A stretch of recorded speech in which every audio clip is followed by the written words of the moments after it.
My dear Kolkata, আজকে চলে এসেছি আমার খুবই পরিচিত একটা ধোসা কাকুর ধোসা বানানোর রেসিপি নিয়ে। উনি কিন্তু ভ্যানে করেই ধোসা বিক্রি করে। প্রথমেই দেখতে পাচ্ছ ধোসার জন্য ব্যাটারটা দিয়ে সেটাকে গোল করে তার ওপরে কাকু এই আলুর তরকারিটা দিয়ে দিল। ধোসাটা খেতে কিন্তু বড্ড টেস্টি হয়। তারপরে উনি একটা প্যাকেটের মধ্যে বিভিন্ন রকমের সাম্বার এবং যে নারকেলের চাটনিটা ছিল সেটা দিয়ে দিল। আমি যেহেতু ধোসাটা বাড়ি নিয়ে গিয়ে খাবো, সেই জন্যই আমি নিয়ে আসছি, নইলে ওনার কাছে কিন্তু বসে খাওয়ার ব্যবস্থাও রয়েছে।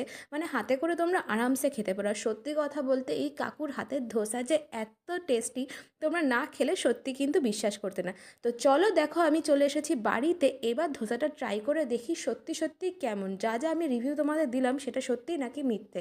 ধোসাটা দেখতেই পাচ্ছ খুবই ক্রিস্পি ছিল। তারপরে আমি ফার্স্টে সাম্বারে ডোবালাম, তারপরে একটুখানি নারকেলের চাটনিতে ডুবিয়ে মুখে দিতে উফ, জাস্ট অসাধারণ ছিল। Stay tune for more.